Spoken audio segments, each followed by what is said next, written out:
everyone, and welcome to the third boot to go into my DLBootroom Hall of Fame. Now, the first two boots, just to recap quickly, was the Adidas Predator from 1994, and then we had the Mercurial R9 from 1998, two iconic boots. And I said at the end of the last video I was going to go a lot more modern for the next boot to go into my Hall of Fame. Now, again, I'll say it from the very start, this is in no means going in any order at all, saying this boot should be the third boot of all time and so on.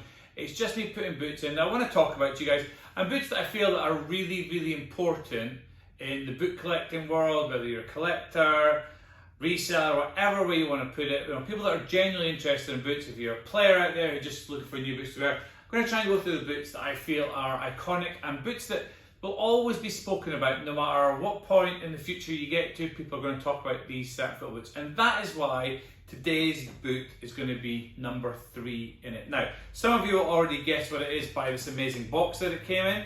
Okay, it is of course the Predator Archive. Okay, now we'll get the boot out of the box here. Close the boot box up, and here we have the Predator Archive. Now, probably one of the most controversial boots ever made. You know, we've got, first of all, we had two collectors, Hinson and Chris Kemp, so the Pred Pro and the Pred Collective, involved in this project with Adidas, collaborating with them to make a football boot that was putting together boots from over the years. Now, some people always say that, oh, there should have been the accelerator, the precision and so on, but you know, this boot has so much more about it than just going for the, I don't want to say the easy ones to pick, but you know, boots that aren't really, that you would expect to find on something like this. So, we've got the Absolute here, we've got the Pulse on this side, on the right boot, and then we've got the X, and we've got the Power Swerve on this boot, and there's so much more to it. There's other little subtle details like the LZ here and stuff like that, that we could go into, but why is it so iconic? It's iconic purely because people love it, people hate it, people don't really know what to think about it. You know, I was actually going through a WhatsApp conversation just after they released. Chris and Hinson and I were chatting about the boot, and when I saw it, I was like, I don't really know what to say about it yet. You know, I said I can't wait to make a video about it, but it really was just a boot that captured everyone's imagination. And you know, they made 2,000 pairs of it, and it didn't sell out straight away. Does that knock it any at all? No, it doesn't. It's an amazing project. It's an amazing concept. Yes, we would all have loved a red, black and white version of it like the two collectors were given and stuff like that. But the actual project itself, bringing it together, it's just amazing. And the boot itself is definitely a boot that I think Pred heads, boot collectors, over the years will always talk about and always come back and say, do you remember the archive? Do you remember what they did with the project? Do you remember this? Do you remember that? And that for me, why it's got to be in the Hall of Fame, because I say the Hall of Fame isn't purely for, you know, the classic boots. It's for boots that people are going to speak about for a long, long time.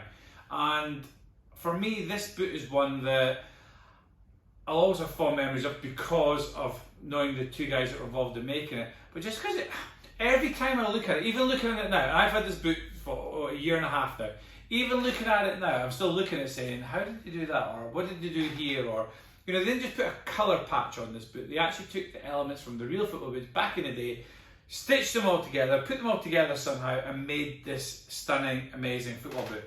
And like I say, even now looking at it, I'm seeing little things that I haven't seen for, well, it feels like for a very, very long time. I've just seen on the back here, you know, it says Predator on the back like it had on the Instinct and stuff like that. And it's just little things like that that amaze me, this boot. Every time I see it, I always think, oh, there's another little feature that I hadn't actually picked up on and stuff like that.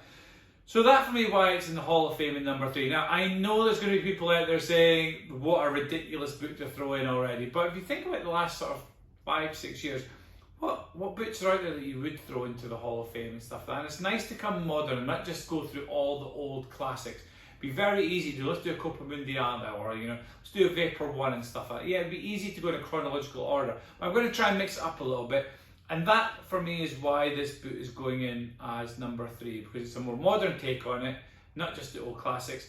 And for me, the project, the concept, everything about it makes this an absolutely dead cert that it had to be in the Hall of Fame somewhere. And I want to put it up really high because I just love the concept and love everything about it. Might as well mention it. The one thing I don't really like about the boot is the colour blue.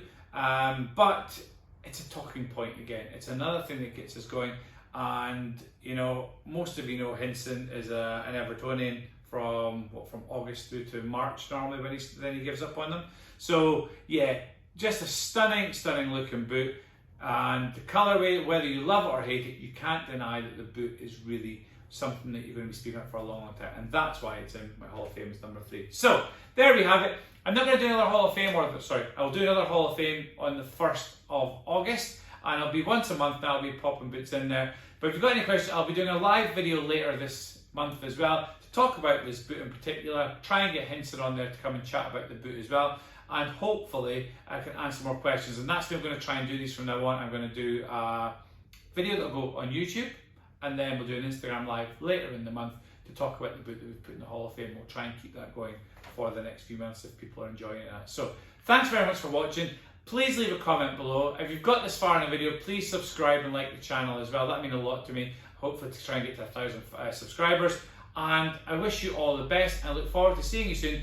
Hopefully when we come back and do boot number 4 in the DLBootroom Hall of Fame. Thanks everyone.